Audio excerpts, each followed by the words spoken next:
इस वीडियो में हम जानेंगे रिपीटेशन मेथड के बारे में। रिपीटेशन मेथड एक हॉरिजॉन्टल एंगल मेजरमेंट का मेथड है। थियोडोलाइट में अगर हमें हॉरिजॉन्टल एंगल मेजर करना हो तो रिपीटेशन मेथड की हेल्प से हम कर सकते हैं, जो कि एक बहुत ही एक्यूरेट मेथड होता है। इस मेथड में हमें एक्यूरेट इसलिए हो जाता है क्योंकि इस मेथड में हमें जो मेजरमेंट है मल्टीपल टाइम्स हम मेजर करेंगे एक ही एंगल को, फिर उसका अर्थमेटिक मीन लेंगे और फिर उससे से जो आंसर आएगा ना, वही हमारी ट्रू वैल्यू हो जाएगी ऑफ द एंगल। तो मल्टीपल टाइम मेजर करते हैं, जिसकी वजह से हमारा आंसर जो है वो बहुत ही ज़्यादा एक्यूरेसी की तरफ मतलब जाता है और बहुत एक्यूरेट आंसर आता है। ठीक है। तो रिपीटेशन मेथड में जो आपको मेन चीज़ समझने की ज़रूरत है, यहाँ पे सबसे पहले थियोडोलाइट के बारे में मैंने ऑलरेडी असेंबली के बारे में पूरा एक्सप्लेन करा है। यहाँ पे आपको मेन चीज थोड़ी थोड़ी मैं आपको समझा देती हूँ, एक दो चीजें। जैसे कि हमारी जो असेंबली है वो तीन पार्ट्स में डिवाइडेड है। सबसे पहले लेवलिंग हेड असेंबली है, फिर हॉरिजॉन्टल सर्कल असेंबली है, फिर उसके बाद एलिडेड असेंबली है। ये तीनों असेंबलीज है। यहाँ पे हमारा सिर्फ इम्पोर्टेंट रोल है हॉरिजॉन्टल सर्कल असेंबली का, जो कि हमें थोड़ा बहुत यहाँ पे समझने की जरूरत है। उसमें भी ये दो प्लेट्स है। ये एक वर्नियर ए बी और लोअर प्लेट आपको दिख रही है। ठीक है, ये प्लेट और ये प्लेट। अब ये जो ऊपर वाली प्लेट है, ये है वर्नियर प्लेट, इसको हम वर्नियर प्लेट बोलेंगे।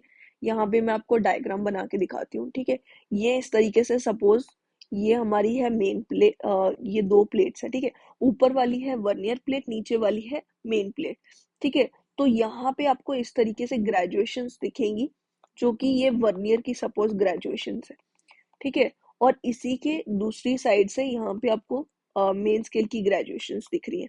ठीक है, ये मैं जल्दी जल्दी में आपको पूरा वो बना रही हूँ, तो अब बिल्कुल वैसा नहीं लग रहा होगा। यहाँ से आप देख सकते हो, ये दोनों जगह से इस तरीके से आप देख पाओगे। ठीक है, तो यहाँ से आपको दोनों दोनों ही रीडिंग्स दिखेंगी, मेन स्केल की भी दिखेंगी नीचे वाली साइड से, और ऊपर वाली साइड से वर्नियर स्केल की भी रीडिंग्स दिख रही होंगी। तो ये दोनों प्लेट्स हैं। अंदर वाली जो प्लेट आपको दिख रही है, ये अपर वाली प्लेट है और ये लोअर प्लेट है। अपर प्लेट जो है वो वर्नियर है। ठीक है, और ये मेन स्केल की रीडिंग्स इसमें होंगी। ठीक है, तो अब एक और चीज यहाँ पे ये समझने की जरूरत है कि ये जो अपर प्लेट है, ठीक है, इस तरीके से, और लोअर प्लेट जो है वो इस तरीके से है। अपर प्लेट एक अंदर से जो इनर स्पिंडल है उसके साथ जुड़ी हुई है, और ये आउटर स्पिंडल के साथ जुड़ी हुई है लोअर प्लेट। ठीक है, ये आपको दिख रही है यहाँ पे शाफ्ट जैसी ये है। यहाँ से ये है हमारे पास एक इनर स्पिंडल है और एक आउटर स्पिंडल है। ठीक है, आउटर स्पिंडल है, मैंने लोअर स्पिंडल शायद बोला।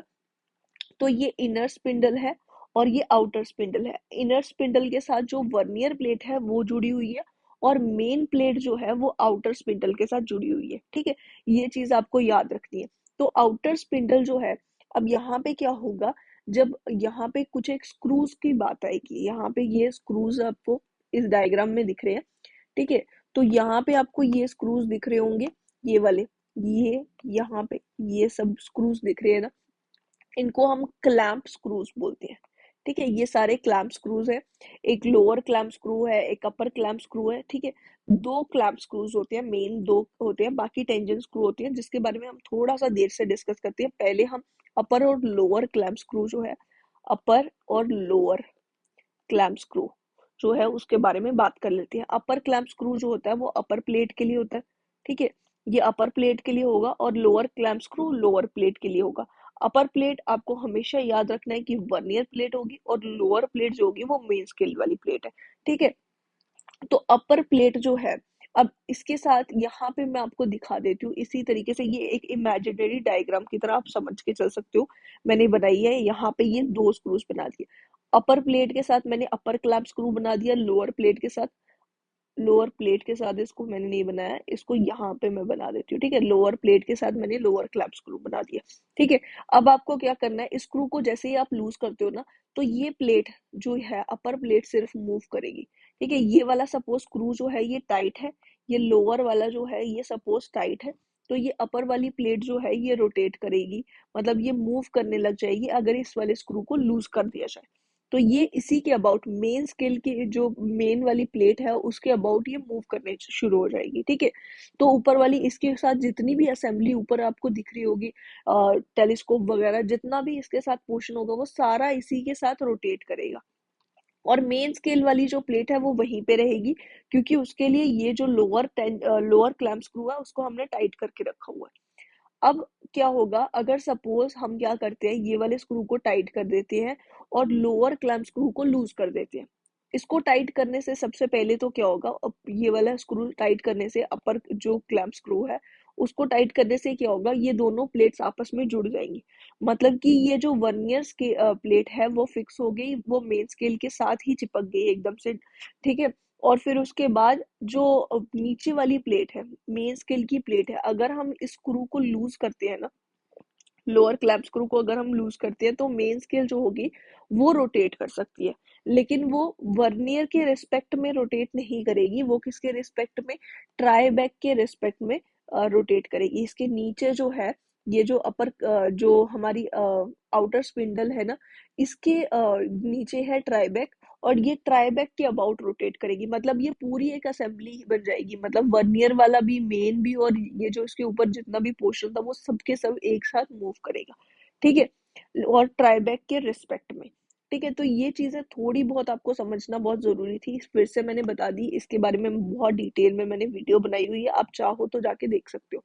और टेंजेंट स्क्रू का क्या काम होता है वो भी मैं यहीं पे आपको बता देती हूँ। जो हमारे पास टेंजेंट स्क्रूज होते हैं ना, इसी के साथ में लगे हैं। जैसे ये हमारा सपोज ये हमारा अपर क्लैंप स्क्रू है, ठीक है, ये अगर अपर क्लैंप स्क्रू है ना, तो इसी के साथ में यहाँ पे जो लगा हुआ है ये टेंजेंट स्क्रू होगा, अपर टेंजेंट स्क्रू, ठीक है। अपर क्लैंप स्क्रू के साथ अपर टेंजेंट टेंजेंट स्क्रू होगा। और यहाँ पे अगर दूसरा वाला है, सपोज यहाँ से हमें एक दिख रहा है, इसके पीछे भी एक होगा यहाँ पे, ठीक है, इस तरीके से। तो ये अगर हमारा ये लोअर क्लैंप स्क्रू है, लोअर क्लैंप स्क्रू है अगर, तो इसके नीचे जो है, इससे थोड़ा सा यहाँ पे आपको दिख रहा है ना ये वाला पोर्शन, इसके ये थोड़ा सा नीचे, सेम वे में इससे ये थोड़ा सा नीचे यहाँ पे इसके पास में ही होगा, ये वाला टेंजेंट स्क्रू होगा, ठीक है। ये कौन सा टेंजेंट स्क्रू होगा, ये लोअर टेंजेंट स्क्रू होगा, ठीक है। तो ये लोअर टेंजेंट स्क्रू है और लोअर क्लैंप स्क्रू है। अब टेंजेंट स्क्रू का क्या काम होता है, जब हम अपने लोअर क्लैंप स्क्रू को टाइट कर देते हैं फिर हमारी असेंबली जो है वो फिक्स हो जाएगी, लेकिन हमारी ग्रेजुएशंस बहुत हल्की हल्की, अगर हमें अपने इंस्ट्रूमेंट को हल्का हल्का मूव करना हो, टेंजेंट स्क्रू से क्या होता है, टेंजेंट स्क्रू जो होता है ना, उससे अगर आपको माइन्यूट एडजस्टमेंट करनी होगी, जैसे कुछ एक सेकंड्स का जो थोड़ा सा फर्क रह रहा है, ठीक है, अगर आप कहीं पे मतलब टेलीस्कोप से साइड कर रहे हो और कुछ एक सेकंड्स का आपको डिफरेंस दिख रहा है, तो उससे टेंजेंट स्क्रू से आप वो एडजस्ट कर सकते हो, ठीक है। तो अब हम इसका प्रोसीजर पूरा समझ लेते हैं कि कैसे हम, मतलब इसमें रिपीटेशन मेथड में कैसे हम एंगल मेजरमेंट करते हैं।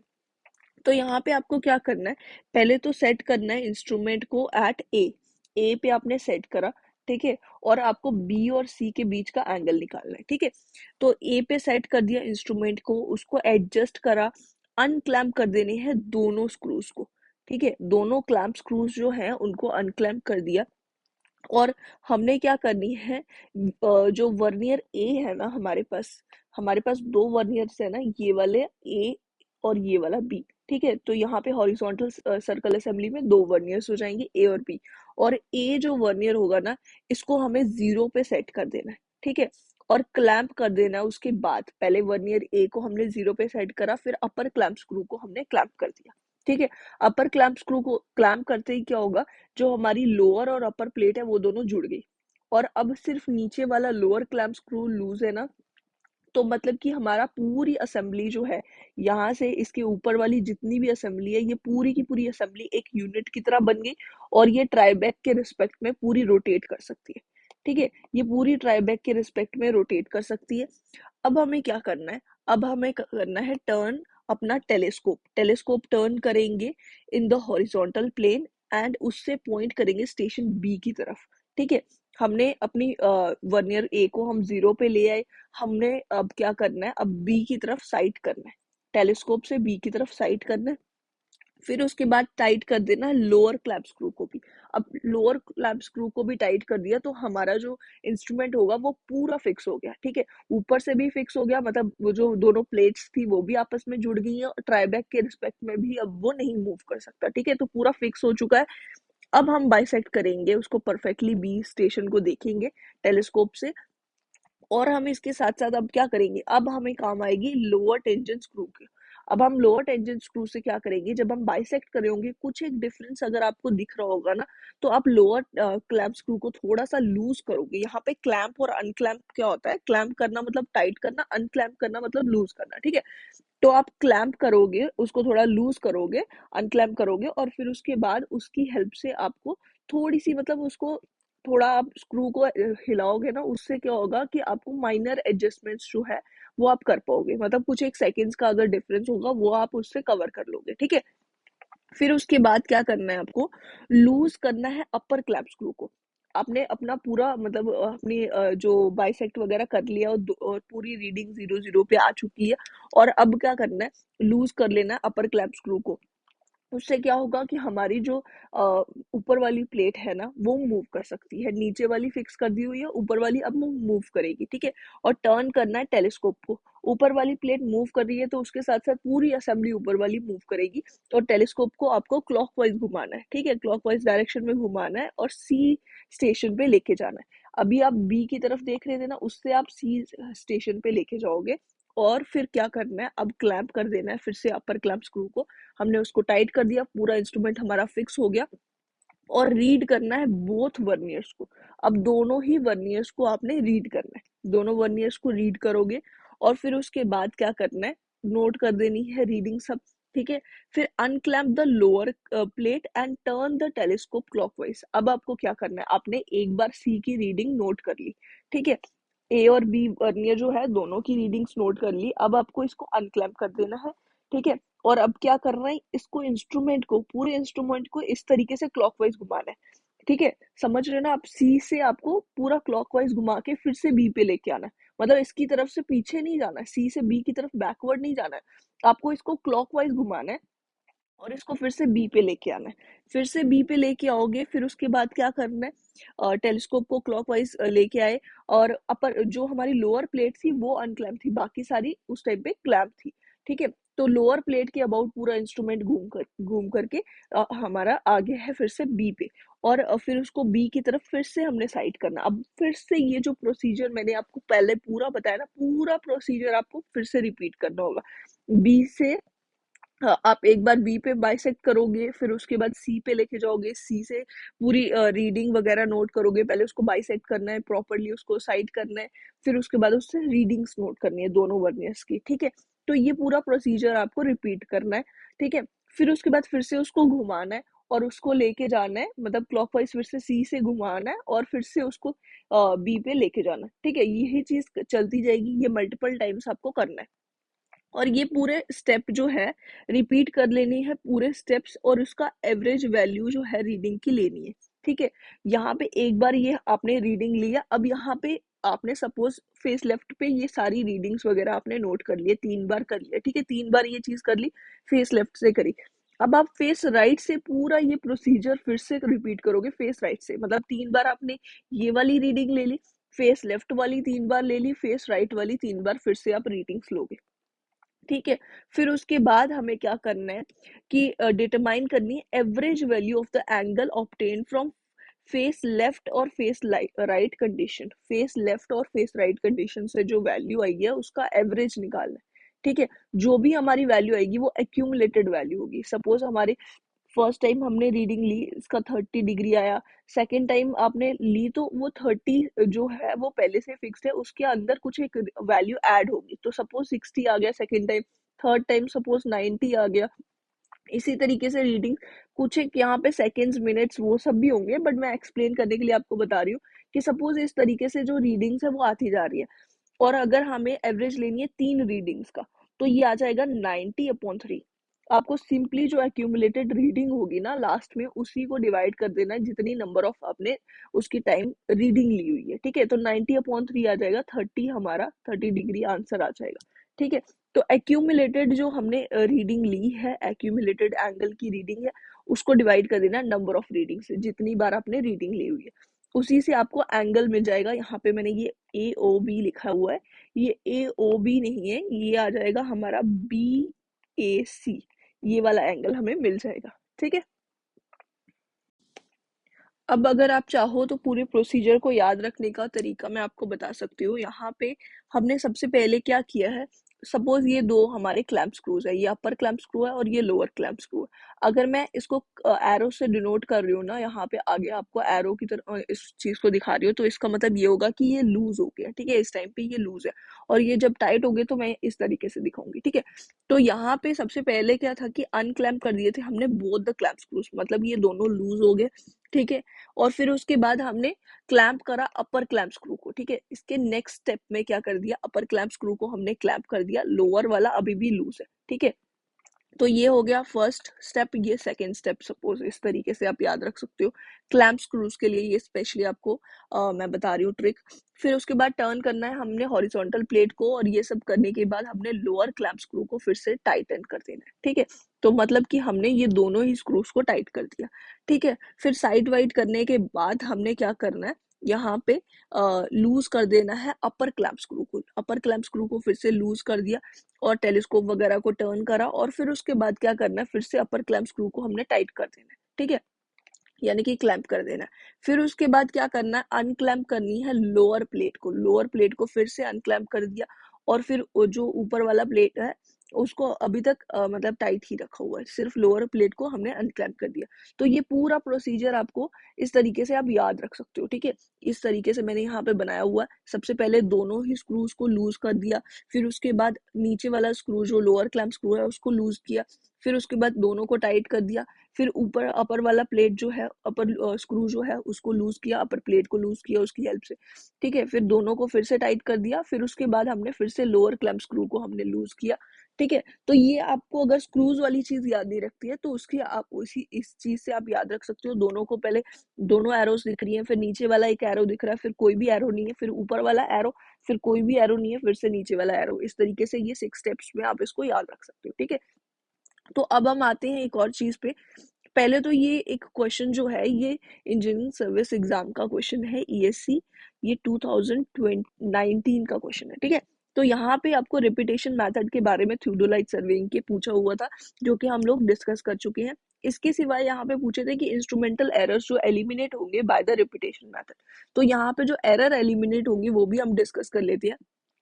तो कौन से एरर जो है वो की एलिमिनेट होंगे, यहाँ पे पहले तो plate bubble not perpendicular to vertical axis, वो एरर भी एलिमिनेट हो जाएगा। ठीक है, फिर उसके बाद लाइन जैसे ही हम ये रीडिंग ले रहे हैं, क्यों एलिमिनेट हो रही है ये सब, उसकी रीजन ये है कि यहाँ पे डबल साइटिंग हम लोग कर रहे हैं। ठीक है, तो इसलिए ये वाले एरर्स रिमूव हो जाएंगे।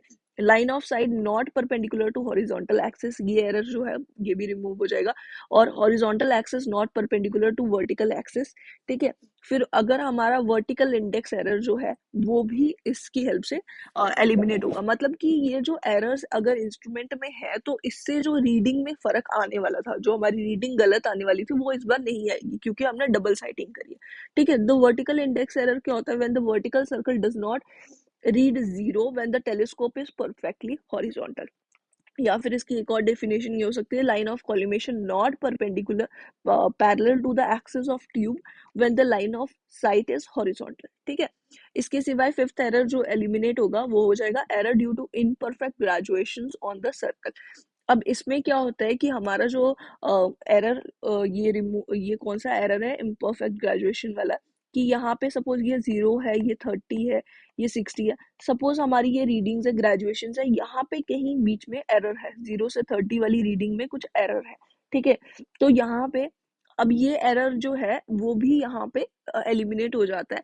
एक तो डबल साइटिंग की वजह से हो सकता है ये, दूसरा एक और इसका ये होता है कि हम इसको पार्ट्स में रीडिंग ले सकते हैं। मतलब कि हमने 0 से 30 पे रीडिंग ली थी ना, सपोज हम 30 से ही स्टार्ट कर रहे हैं रीडिंग, या फिर इसके कहीं आगे से स्टार्ट करें, 50 से सपोज हम स्टार्ट कर देते हैं और उसके आगे रीडिंग लेते हैं और 50 माइनस करके वो वाली रीडिंग हम नोट कर सकते हैं। मतलब ये पार्ट्स में अगर हम लेते हैं रीडिंग तो भी ये एरर एलिमिनेट हो सकता है। ठीक है,